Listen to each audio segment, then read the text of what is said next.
AJ 머스트라는 사람은 베트남 전쟁 당시 밤마다 촛불을 들고 백악관 앞에 서 있었습니다.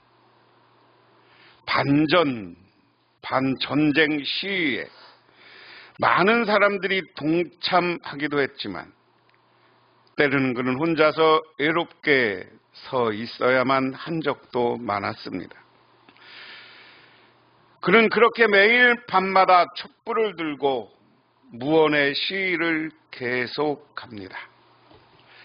어느 날 저녁 텔레비전 방송 기자가 빗속에 촛불을 들고 서 있는 그를 취재하기 위해 나왔습니다. 기자는 대화 중에 머스트에게 질문했습니다. 당신이 밤에 혼자 촛불을 들고 이곳 백악관 앞에 서 있는다고 해서 세상이 달라지고 이 나라의 정책이 변하리라 생각하십니까? 그러자 그가 대답했습니다. 천만에 난 이 나라의 정책을 변화시키기 위해 이런 일을 하고 있는 것이 결코 아닙니다. 나는 다만 나라가 나를 변질시키지 못하도록 하기 위해서 이 일을 하고 있는 것입니다. 무슨 얘기냐? 자기의 신념과 자기의 생각을 바꾸지 않기 위해서 자기는 매일 촛불을 든다 하는 겁니다. 우리 그리스도인들에게 신념은 뭡니까? 우리는 예수를 믿는 거예요. 지금 생애 쭉 영상을 봤지만 이 땅에 우리를 위해서 오셨고 우리를 위해 십자가 보혈을 흘리셨고 그리고 죽으시고 부활하신 주님을 믿는 겁니다.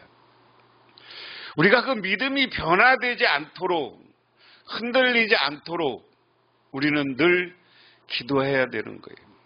늘 찬송해야 되는 거예요. 거기에 적어도 세상 일에 바쁘지만 사람은 위기와 어려움을 만납니다. 그런데 우리가 아까 촛불 이야기처럼 위기와 어려움 속에서 예수를 바라보지 못하면 실망하고 좌절하고 세상적인 방법 속에서는 진리가 없는 거예요. 진리가 뭐냐는 질문이 마지막에 나옵니다. 오늘 이야기의 배경을 보면 그래요. 예수님이 먼저 잡혔고 그 다음에 보면 사람들이 가야바의 집 총독에서 총독관저로 예수를 끌고 갔다. 때는 이른 아침이었다. 그들은 몸을 더럽히지 않고 유월절 음식을 먹기 위하여 관저 안에는 들어가지 않았다. 개역성경에는 관정이라고 번역했고요. 그러니까 이게 총독의 관저라는 표현보다는 관정이라는 표현이 더 나은 것 같아요. 그러니까 총독이 머무는 시설 안에 간 거죠. 관저는 집이죠. 사는 집. 그래서 총독이 업무를 보는 곳. 이제 이스라엘에 나왔던 빌라도나 이런 총독들은 이 이스라엘이라는 나라, 지금 유다 땅만 관리하던 사람이 아니에요. 보통 지금의 팔레스타인 지역이라고 그래서 이스라엘의 이쪽 터키 아래쪽부터 이쪽 남쪽으로 이집트가 오는 데까지 그 당시 로마의 총독이 거의 다 그 정도를 관리했어요. 많게는 지금 터키 일부까지 관리하기도 했는데 지금 가이사라 유적지에 가면 비석이 하나 있습니다. 비석 속에 여기 빌라도가 몇 년부터 몇 년까지 와 있었다. 로마에 임명받았던 고고학적 자료가 있어요. 근데 여기는 그 가이사랴 그쪽에 있는 총독에 머무는 곳이 아니라 그쪽은 이 이스라엘이 덥기 때문에 바닷가 휴양지 형식입니다. 주로 휴양지에 많이 있었고 예루살렘에 들어온 거죠. 그러니까 아침에 가이사바는 그 당시 제사장이에요. 제사장이 자기의 집에서 붙잡아다 놓고 예수님을 신문한 겁니다. 그러니까 자기들이 예수를 죽이고 싶었는데 우리가 여러 번 이야기하지만 조금 이따 본문 속에 나오지만 자기들이 예수에게 죽일 수 있는 사형 집행과 사형 언도를 할 수 있는 그런 권한이 없었어요. 제사장과 그 당시 헤롯 왕에게는, 누구에게? 총독에게만 그게 있었다 하는 겁니다. 그래서 오늘 가이사바 집에서 예수님을 다시 빌라도에게 데리고 가는 거예요. 근데 때는 이른 아침이었다. 시점이 왜 이른 아침일까? 새벽 이른 아침. 예수님이 어제 잡히실 때 본문 성경에 의하면 밤늦게 감람산에서 기도하다 잡혔어요. 잡히고 나서 밤새도록 제사장들에게 매맞고 거기서 고문받고 예수님한테, 그 사람들한테 당한 거죠. 그런데 자기들이 죽이고 싶으니까 안 돼. 그러니까 그들을 보냈다. 근데 유월절 음식을 먹기 위해 관저에는 들어가지 않았다. 이건 무슨 이야기예요? 유대인들은 유월절은 이스라엘의 제일 자기들에게 큰 명절입니다. 이 음식을 먹고 하나님께 가려면 이방인들하고 섞이거나 이방인들하고 음식을 같이 먹으면 우리 그 옛날 얘기 쓰고 부정탄다고 생각해서 불경건한 거로 여겨져. 그렇기 때문에 이방인과 접촉을 안 하는 거예요. 아무리 빌라도가 로마의 총독이라 그래도 이 사람들 관점에는 이방인입니다. 그래서 여기 자기들은 유월절 음식을 먹으려면 관저에 안 가죠. 들어가지 않습니다. 그 다음에 빌라도가 그에게 와서 당신들은 이 사람을 무슨 일로 고발하는 거요? 하고 물었다. 오늘 이 본문은 아까 봉독한 본문 앞부분입니다. 그 배경을 설명하기 위해서 봅니다. 그러니까 그들이 빌라도에게 대답하였다. 이 사람은 약한 일을 하는 사람이 아니라 우리가 총독께 넘기지 않았을, 이 사람이 악한 일을 하는 사람이 아니라면 우리가 총독님께 넘기지 않았을 것입니다. 이 사람 나쁜 사람이 악한 사람이에요. 그 얘기예요. 총독님이 재판하고 판결을 해야 됩니다 하는 이야기죠. 우리가 알아서 처리할 수 있는 사람이면 이렇게 넘기러 안 왔을 겁니다. 빌라도가 그들에게 말하였다. 그를 데리고 가서 당신들의 법대로 재판하십시오. 유대 사람들이 우리는 사람을 죽일 권한이 없습니다 하고 대답하였다. 요 이야기입니다. 세 번역으로 보면 빌라도가 이르되 너희가 그를 데려가 너희 법대로 재판하라. 유대인들이 우리에게는 사람을 죽이는 권한이 없나이다. 사형을 집행하고 사형 판결을 내릴 권한이 제사장들에게는 없다. 왜 그래요? 우리가 이스라엘의 정치 구조를 잘 봐야 되는데요. 이스라엘은 이 당시 로마의 식민지입니다. 그리고 이스라엘은 언제 망했어요? 주전 584년한테 바벨론한테 망했습니다.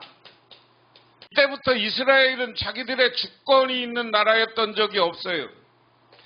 예수님은 언제 태어난 거예요? 주후 지금 30년입니다. 예수님이 활동할 시기면 죽을 때면 33년이겠죠. 이때는 바벨론한테 망하고 바벨론이 페르시아한테 망합니다.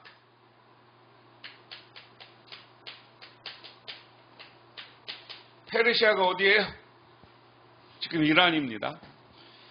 내가 여러 번 말씀드렸지만 이 페르시아하고 인도 사람들은 비슷한 사람들이에요. 아리안족 이렇게 이야기해요. 인도 북부에 사는 사람들. 페르시아가 알렉산더 때 망해요. 알렉산더 전쟁한테 져요. 그래서 이 당시는 알렉산더는 로마 위에 왕이었지만 나중에 알렉산더가 로마를 다 병합해서 이스라엘은 로마의 지배를 받고 있다. 바벨론은 나라를 점령하면 다 죽였어요. 다 포로로 잡혀서 그 민족을 말살하는 정책을 폈어요. 근데 페르시아는 지금 유화책을 썼습니다. 그들의 조금씩 자치권을 유지하고 그 다음에 어떻게 했어요? 그들 민족대로 돌아가게 해요.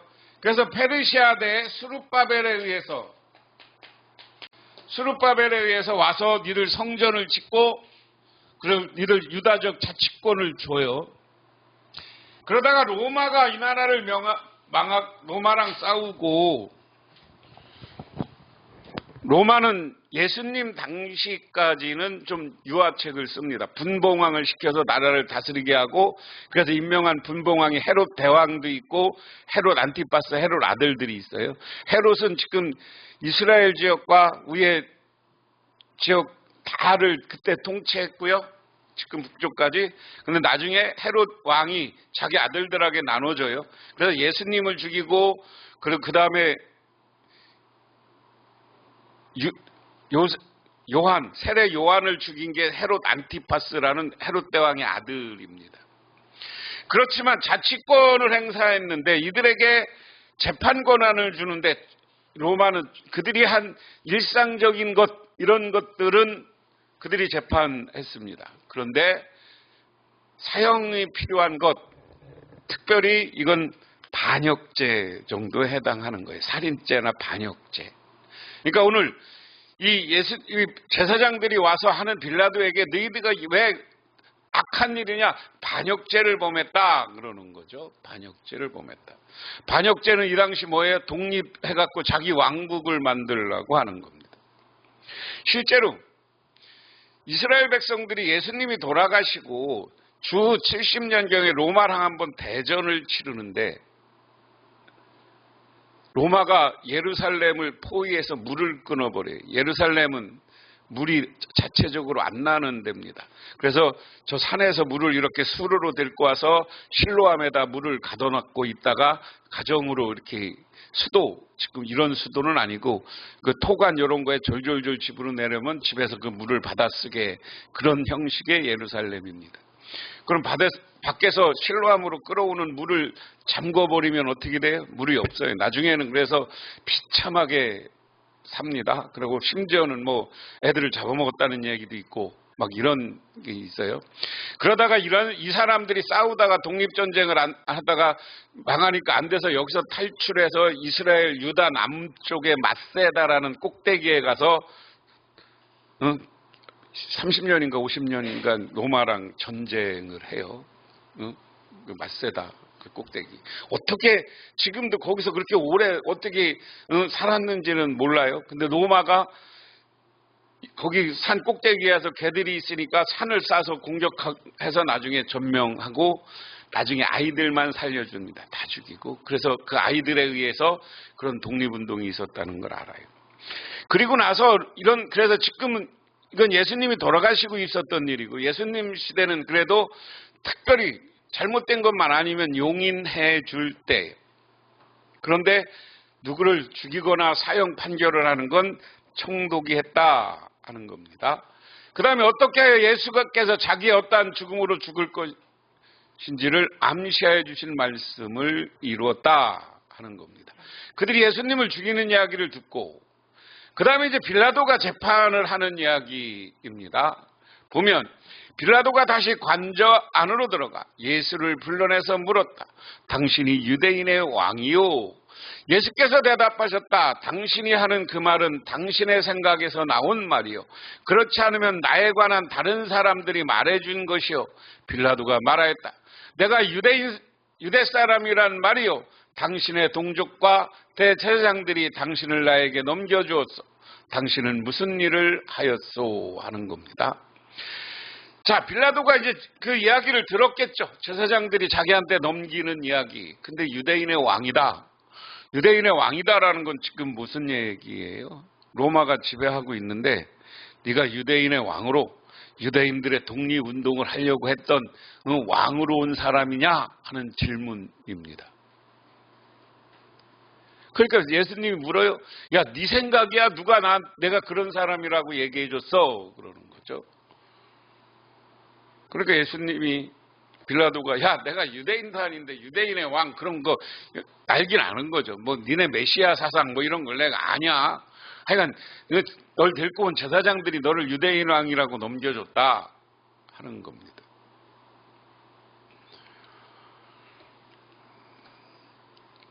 그런데 36절이 중요해요. 예수께서 대답하셨다. 내 나라는 이 세상에 속한 것이 아니요 나의 나라가 세상에 속한 것이 아니면 나의 부하들이 싸워 나를 유대 사람에게 손에 넘기지 않게 하였을 것이요.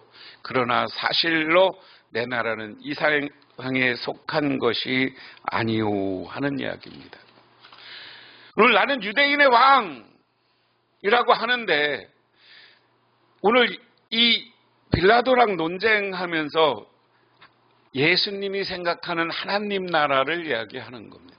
내 나라는 세상에 속한 나라가 아니다. 어디에 속한 것이다? 하늘에 속한 것이고 이 땅에 속한 나라는 아니다.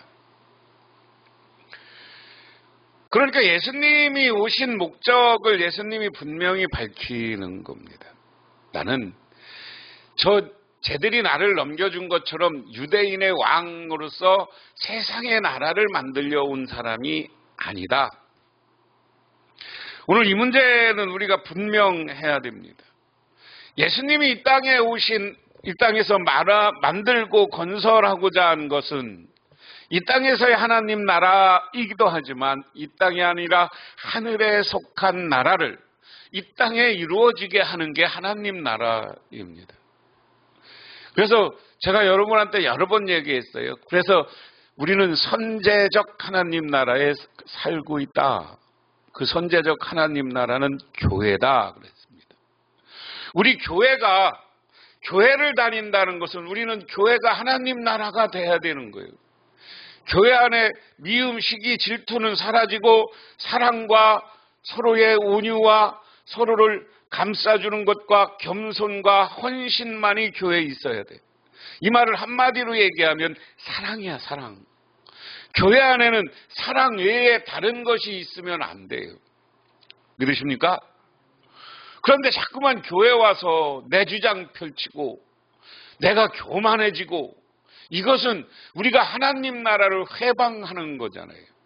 그 하나님 나라를 회방하는 것은 예수님이 다 복음서에 보면 다 너희들이 천국 가는데 성령을 회방하면 지옥 간다고 그랬어요. 아무리 교회 다니지만 교회에서 성령이 하는 일을 회방하고 교만한 짓을 하면, 교회를 갈라놓는 짓을 하면, 교회를 이렇게 시기와 미움과 다툼 속에 쌓이게 하면 그것은 성령을 거슬리는 거다. 그것은 네가 올바른 믿음 생활하는 게 아니다라는 거예요. 내가 예수 믿고 구원받는다는 의미를 분명히 하시기를 바랍니다. 예수님은 우리가 저 천국을, 저 하나님 나라의 왕으로 이 땅에 오셨다고 얘기하는데 그것은 이 땅의 나라인데, 하늘의 나라인데 그것은 신령한 하나님이 다스리는 사랑이 가득 채워진 곳이야. 그 하나님 나라를 우리는 하나님께서 이 땅에서 맛보고 체험하고 만들어 가라고 그랬는데 교회를 통해서 만들어 가라고 했어요. 교회에 사랑이 가득 채야 돼. 그렇기 때문에 우리가 사순절을 보내면서 예수님은 어디까지 사랑했어요? 자기의 몸을 바치고 목숨을 바치고 그 고통을 받으시면서까지 우리를 사랑해 주셨는데 우리는 요만한 섭섭함 때문에, 요만한 누가 나 인정하지 않아준다는 질투심, 시기심 때문에 교회를 어지럽혔다면 빨리 회개하시기를 바랍니다. 그리고 우리가 같이 우리 할렐루야 교회를 천국으로 하나님 나라로 만들어가는 우리 구성원들이 돼야 될 줄 믿으시기 바랍니다. 그게 우리가 가야 될 길이에요. 오늘 이 부분은 나중에 빌라도 보고서라는 게 있습니다. 조금 길은데 빌라도가 그 당시에 황제에게 자기가 보고서를 쓰는 거예요. 빌라도의 보고서라는 글에 보면 빌라도가 예수를 만났을 때 그 앞에 떨고 있었다고 했습니다. 빌라도 보고서는 유대의 총독 빌라도가 로마 황제 디베르이스에게 보낸 보고서입니다. 이렇게 기록되어 있습니다. 각하 문함드립니다. 제가 다스리는 지역에 최근 수년 동안에 일어난 사건이 너무 독특한 일이 있어서 시간이 흐름에 따라 우리 운명까지 변하게 할지 모르는 일이기 때문에 저는 사건에 대해 일어난 대로 각하께 소상히 알려드리고자 합니다. 예수가 왔습니다. 그 나사렛 사람의 모습을 나타냈을 때 저는 갑자기 쇳덩어로 된 손이 제 다리를 대리석 바닥으로 붙여놓는 것처럼 꼼짝할 수 없었으며 그 나사렛 젊은이는 아무렇지도 않게 조용히 서 있는데도 저는 마치 형사범처럼 사지를 떨고 있었습니다. 예수는 대제사장 앞에 끌려와 사형 판결을 받았습니다. 대제사장이 가야바가 중재를 부탁하온 때 바로 그때였습니다. 그는 예수의 유죄 판결을 확인 후 처형해 줄 것을 요구했습니다. 불만에 가득 찬 군중의 수가 증가되었습니다. 예루살렘은 나사렛 산지에서 몰려온 군종들로 넘쳤으며 전 유대인은 모두 예루살렘으로 쏟아져 들어오는 것 같았습니다. 그를 십자가에 못 박으시오, 그를 십자가에 못 박으시오. 냉혹한 폭도들이 소리를 질렀습니다. 분노한 폭도의 고함 소리는 관저의 기초까지 흔들어 놓았습니다. 군중 속에서 오직 한 사람만이 침착하게 조용히 서 있었습니다. 그 나사렛 사람 이야기였습니다. 무자비한 핍박자들로부터 예수를 보호하려고 여러 번 시도하였으나 헛속으로 돌아갔고 저는 마침내 그 순간 예수의 생명을 구할 수 있는 유일한 것으로 생각된 방법을 취하기로 하였습니다. 그러나 그 모든 것이 허사였습니다. 철면피 같은 군중이 갈구하는 것은 바로 예수의 생명이었던 것입니다. 저는 가끔 시민 폭동의 성난 군중을 목격하였으나 이번처럼 격렬한 폭동은 본 적이 없습니다. 마치 지옥의 모든 유령들이 예루살렘으로 모여든 것과 같았다고 밖에는 표현할 수 없었습니다. 이게 고고학적으로 지금 빌라도가 황제에게 보낸 글이 지금 남아있는 내용이에요. 오늘 여기 보면 죄인으로 끌려왔지만 예수님의 그 위험에 빌라도 자기가 떨고 있었다. 그러니까 예수님이 얼마나 하나님의 영이 충만했는지를 이 글 속에 보여주는 거예요. 그 표현 보면 자기는 뭐라고 해요? 대리석에 발이 붙어 있었다라는 거예요. 그 예수님이 조용히 서 있었지만 그 위험, 예수님이 하나님 아들로서의 모습을 빌라도는 봤다는 거예요. 이게 우리 성경에 나와 있는 게 아니라 빌라도가 황제에게 보고한 겁니다. 그리고 그 다음에 이제 쭉 예수를 부활하고 예수에 관한 이야기를 더 쓴 거죠. 오늘 빌라도 보고서는 빌라도는 예수에 대해서 굉장히 호감을 가졌던 인물, 그래서 안 죽이려고 했다는 거예요. 그런데 군중들이 그리고 제사장들이 다 아우성을 쳐서 죽일 수밖에 없었다 하는 겁니다. 오늘 이 이야기를 보면서 예수님이 누구시냐라고 물었을 때 예수님은 이 땅의 것이 아니다라고 이야기합니다. 그 다음에 보면 빌라도가 예수께 물었다. 그렇다면 당신은 왕이요? 예수께서 대답하셨다. 당신이 말한 대로 나는 왕이요. 나는 진리를 증언하기 위해서 태어났으며 진리를 증언하기 위해 세상에 왔소. 진리에 속한 사람은 누구나 내게 하는 말을 듣소. 할렐루야. 빌라도가 예수님한테 다시 물어요. 당신이 왕이었느냐? 정말 유대인의 왕이냐? 그러니까 예수님이 인정합니다. 오늘 여기서는 예수가 이 땅에 왜 왔는지를 이제 선언하는 거예요. 마지막 죽기에 앞서서 그래 맞다, 나는 유대인의 왕이다. 근데 유대인의 왕인데 니들이 생각하는 이런 세상적인 왕이 아니라 저 하나님 나라의 왕이고 하나님의 아들이고 한 것, 자기의 하나님의 아들임을 보여주는 것이고, 그리고 예수님이 우리는 이 땅에 왔을 때 왕으로 오신 예수님의 모습을 예수님은 유감없이 오늘 표현하고 있습니다. 그러면서 나는 진리를 위해서 왔다. 진리는 뭡니까? 복음입니다. 복음은 뭡니까? 우리는 예수 그리스도라고 이야기하지만 여기서 예수가 말한 복음은 하나님 나라입니다.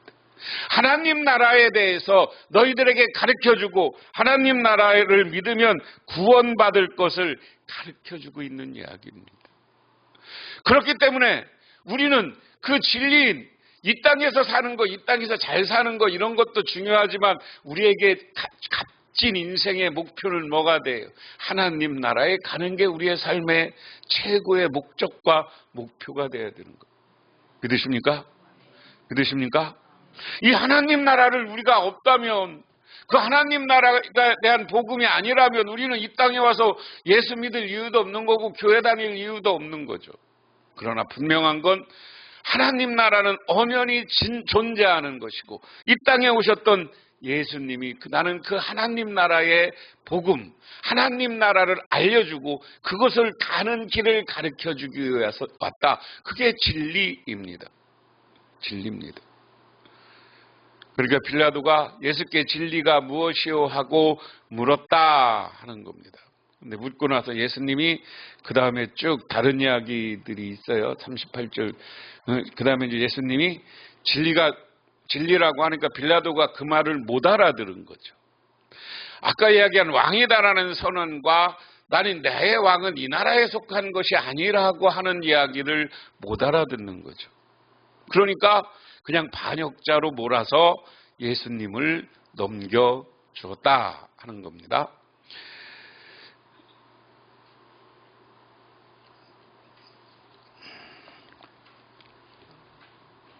서마나의 감독 폴리캅은 주 155년경 로마 총독에게 끌려가 신문을 당했습니다.